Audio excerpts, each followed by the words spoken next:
Assalamualaikum warahmatullahi wabarakatuh. Berjumpa kembali dengan catatan Syafiq Hasim.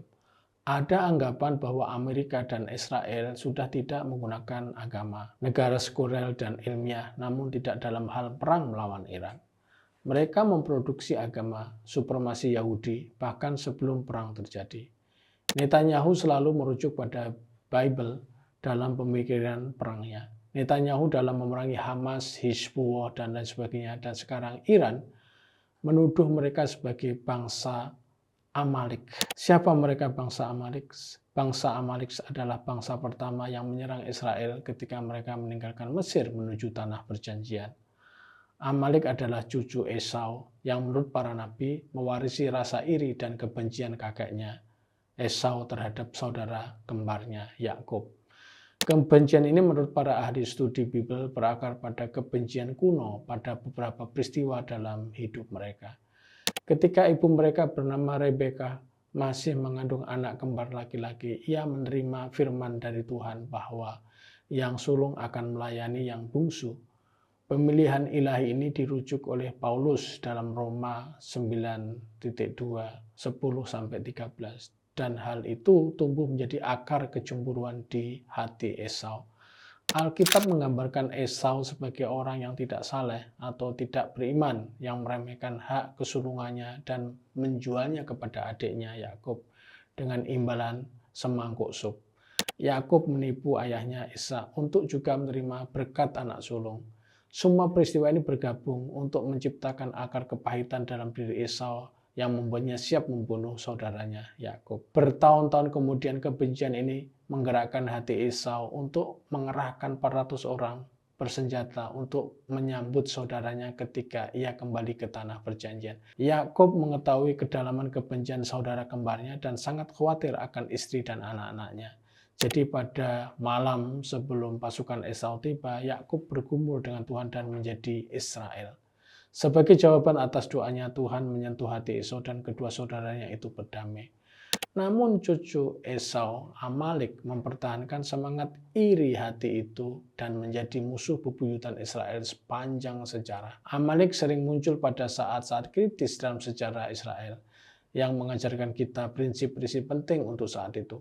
Hakikat kebencian yang mematikan terhadap orang Yahudi ini adalah kecemburuan atas panggilan dan pemilihan Israel untuk penebusan dunia warisan tanah suci dan berkat yang diturunkan dari Abraham kepada Ishak dan Yakub serta ke-12 putranya. Netanyahu berkali-kali menyatakan diskursus keagamaan seperti ini. Pandangan keagamaan ini digunakan untuk melabeli pihak-pihak yang membela Palestina.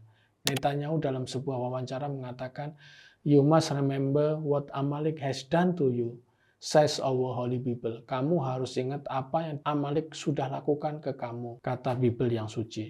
Sudah barang tentu istilah Amalek ini dia gunakan untuk Hamas, Hizbullah, dan sekarang ini adalah untuk Iran. Netanyahu menggunakan agama untuk membakar emosi para prajurit mereka bahwa apa yang mereka lakukan adalah untuk agama mereka.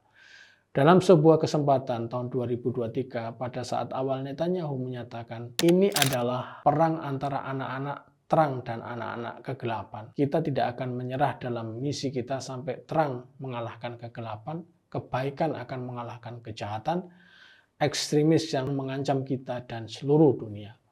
Engkau telah menguatkan aku untuk berperang. Engkau telah menundukkan di bawahku orang-orang yang bangkit melawan aku.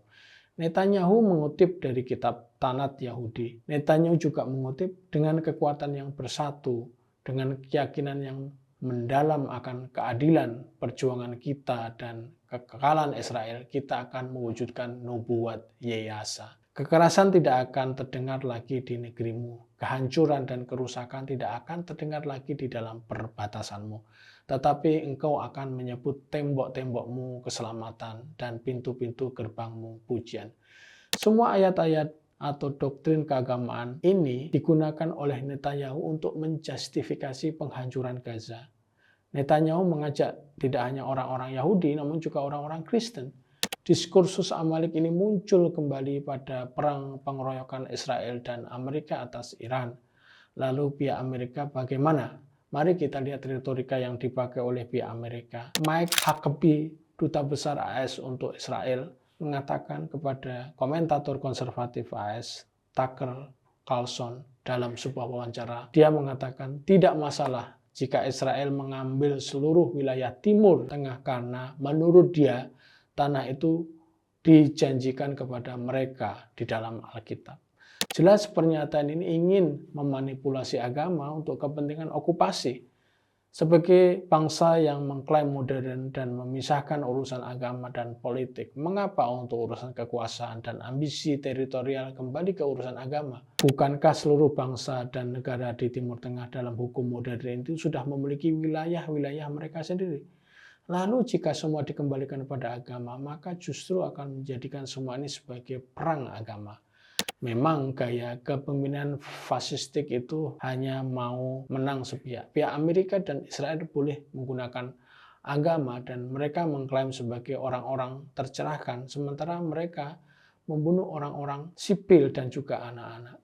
Sementara jika Iran menggunakan haknya untuk membalas serangan mereka, maka mereka mengatakannya sebagai perang atas nama agama dan mereka menjuluki sebagai teroris. Rubio mengatakan soal Iran dipimpin oleh orang-orang gila, fanatik agama yang gila. Mereka memiliki ambisi untuk memiliki senjata nuklir. Sehari sebelumnya dalam konferensi pers Pentagon, Menteri Pertahanan AS Pete Hegseth mengatakan rejim gila seperti Iran yang sangat terobsesi dengan khayalan kenabian Islam tidak mungkin memiliki senjata nuklir. Kata Hegseth ini jelas ditujukan pada kepercayaan Syiah tentang tokoh-tokoh agama yang muncul menjelang akhir zaman.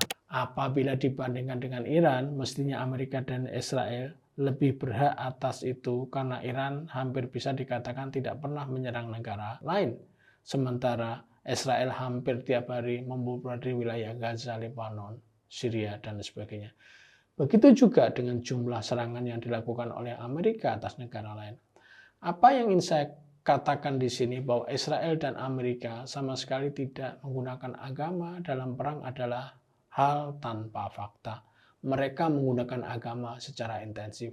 Sebagai catatan, Israel dan Amerika lewat elit-elitnya pada dasarnya masih menggunakan agama untuk kepentingan mereka, namun mereka tidak fair dan tidak adil pada lawan mereka yang juga menggunakan hal yang sama. Demikian, wassalamualaikum warahmatullahi wabarakatuh.